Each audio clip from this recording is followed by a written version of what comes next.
नमस्कार। आज एक ऐसी कहानी सुनते हैं जो एक बहुत पुराने सवाल का जवाब देती है कि क्या बुद्धि दौलत से ज्यादा ताकतवर हो सकती है। ये कहानी है एक साधारण गांव वाले की जो एक लालची साहूकार को उसी के खेल में मात दे देता है। तो कहानी शुरू होती है चांदीपुर नाम के एक गांव से। यहाँ रहता था हीरा सेठ, एक ऐसा साहूकार जिसका नाम तो सब जानते थे, पर सम्मान से नहीं, डर से। देखिए, हीरा सेठ को ना सिर्फ एक आदत नहीं थी, ये तो एक बीमारी थी। लालच की बीमारी। पैसे की उसकी भूख ऐसी थी जो कभी मिटती ही नहीं थी। पर उसे ये नहीं पता था कि यही भूख एक दिन उसे ही निगल जाएगी। तो चलिए सबसे पहले जरा इस लालची साहूकार के किरदार को और करीब से जानते हैं और समझते हैं कि उसने क्या मुश्किल खड़ी की थी। अब इस कहानी में एंट्री होती है एक बेचारे गरीब गांव वाले की। मजबूरी के चलते उसे पैसों की जरूरत पड़ी और वो सीधा हीरा सेठ के मकड़जाल में जा फंसा।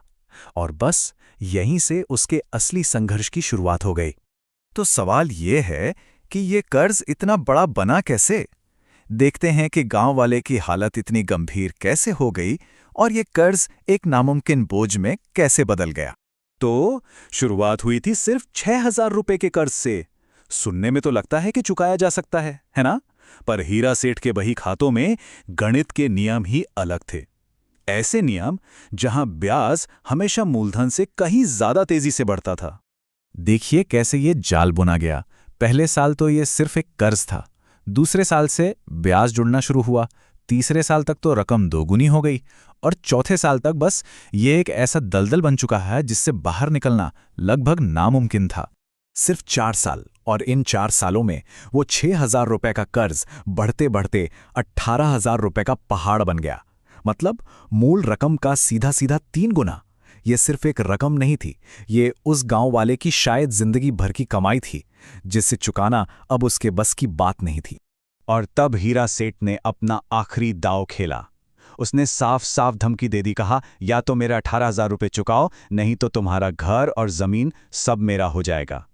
अब लड़ाई सिर्फ पैसों की नहीं रही थी, अब तो उस परिवार के सिर से छत छिनने का खतरा था। कहते हैं ना, जब सारे रास्ते बंद नजर आते हैं तभी दिमाग सबसे तेज चलता है। चलिए अब कहानी के उस हिस्से पर चलते हैं जहां गांव वाला एक बहुत ही अनोखा हल निकालता है। हाँ, तो सबसे बड़ा सवाल तो यही था कि एक ऐसे ताकतवर और धोखेबाज इंसान को हराया कैसे जाए। जाहिर है इसका जवाब ताकत से तो नहीं मिल सकता था, दिमाग से मिलना था। तो गांव वाले ने एक बड़ी ही चालाक योजना बनाई। उसने सोचा कि वो हीरा सेठ को उसी के सबसे बड़े हथियार से मारेगा, और वो हथियार था हीरा सेठ का अपना लालच। ये एक बहुत बड़ा जुआ था, लेकिन क्या कमाल का दांव था। तो अब आता है कहानी का सबसे मजेदार हिस्सा। योजना बन चुकी थी, अब उसे अमल में लाने की बारी थी। और सवाल ये था कि क्या लालची साहूकार इस जाल में फंसेगा? और हीरा सेठ जाल में फंस गया। और फंसा भी कैसे? जैसे ही उसने दूध के कुएं के बारे में सुना ना, उसकी आंखों के सामने तो बस नोट ही नोट नाचने लगे। उसके लालच ने उसकी अक्ल पर ऐसा पर्दा डाला कि उसे कुछ और सूझ ही नहीं रहा था। जरा सोचिए, उसका लालच इतना बढ़ गया था कि वो एक मामूली से कुएं के लिए 5 लाख रुपए देने को तैयार हो गया। कहाँ 18,000 का कर्ज और कहाँ 5 लाख की रकम। ये लालच नहीं तो और क्या था, ये तो पागलपन था। और फिर आया हकीकत से सामना करने का पल। जब हीरा सेठ बड़े अरमानों से अपने जादुई कुएं में झांकने गया, तो वहां दूध की नदियां तो छोड़िए, उसे मिला सिर्फ गंदा पानी और कीचड़। तब उसे एहसास हुआ कि उसे किसी और ने नहीं, बल्कि उसके अपने ही लालच ने ठगा है।